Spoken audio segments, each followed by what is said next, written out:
नमस्कार, मी मुन्ना विधाते, रिक्षा चालक मालक। तर आमचं एवढं निवेदन आहे आता तहसीलदार साहेबांना। आता आम्ही निवेदन दिलेलं आहे सीएनजी साठी।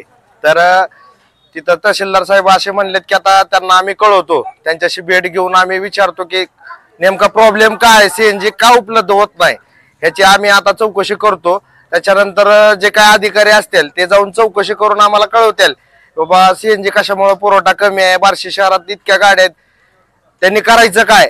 सीएनजी धारक अक्षरशः पेट्रोलवरती सगळ्या गाड्या चालू आहेत।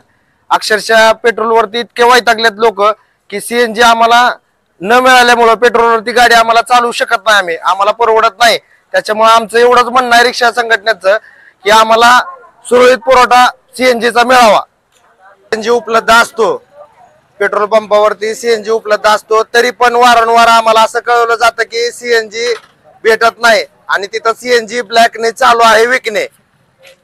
आमचे सध्याला आमचे मित्र जाऊन तिथं आलेत, आम्ही बघितलेलं तिथे सध्याला परिस्थिती काय होती। तिथे गेल्यानंतर सीएनजी येत नाही, पाठी लावलेलं संपलेलं आहे म्हणून। आणि आम्ही तिथे गेले तरी आम्हाला म्हणतात की तांत्रिक अडचण आहे, वरनं सीएनजी नाही, हे नाही ती नाही। 4-4 दिवस जर सीएनजी भेटला नाही तर आम्ही करणार काय? आमच्या हातावरचं पोट आहे, पेट्रोलवर गाड्या करून आम्हाला परवडणार। आमचे हप्ते 20-25 हजार हप्ते कोण भरणार त्याला? त्याच्यामुळे आमचं फक्त एकच आहे, सरकारला शासनाला एवढी एक विनंती आहे की आम्हाला सीएनजी पुरवठा रेग्युलर मध्ये आम्हाला द्यावा। आणि नसेल द्यायचं तर हाही पंपाचं तुम्ही काय पद्धतशीर बघा, तुम्ही कारवाई करा। ह्याच्या व्यतिरिक्त आम्ही काय बोलत नाही। बाकीचे आमचे सगळे मित्र कंपन्या सगळ्यांनी घेतलेले आहेत गाड्या, सगळ्यांचे त्यांचे हप्ते चालू आहेत, फायनान्स आहे यांना।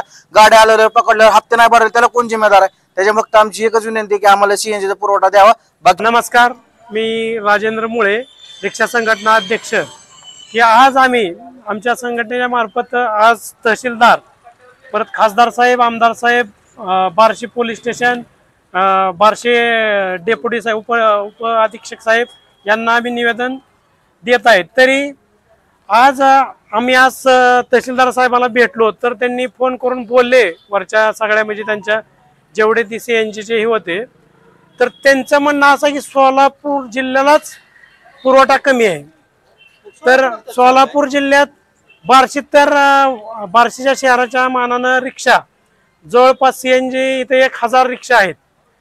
तर मग तुम्ही शासनाला मी विनंती करतो की तुम्ही सीएनजी गाड्याच बंद करा ना, एलपीजी ठेवा, पेट्रोल ठेवा, कारण आम्हाला तुम्ही सीएनजी पुरवू शकत नाही, तुम्ही वाहन कशाला देता? आज आमच्या रिक्षावाल्यांचे आज 7500 रुपये हप्ता आहे महिन्याला, कुठनं भरायचा? आज सीएनजी साठी 2-2, 3-3 तास तिथं उभा राहावं लागतो आणि उभं राहायचं तिथं नंबरला उभं राहायचं, नंबर आला की सीएनजी संपलेला असतो। मग बार्शीच्या शहराच्या मानानं फक्त 2 पंप आहेत, कमीत कमी 5 तरी पंप असावेत। तहसीलदार साहेबांना आम्ही ही बी विनंती करतो की साहेब अजून 3 पंप व्हावेत, म्हणजे पुरवठा व्यवस्थित होईल, सगळं व्यवस्थित होईल ना। आणि धाराशिव जिल्ह्यात आज भूम झालं, परांडा झालं, अजून कुठं येरमाळा या ठिकाणी, येडशी या ठिकाणी परांडा रोज सीएनजी मिळतो। 2-2 गाड्या काय काय आमचे रिक्षावाले पेट्रोल भरून त्या तिथं पंपावर जातात आणि तिथनं सीएनजी भरून येतात। कसं परवडायचं?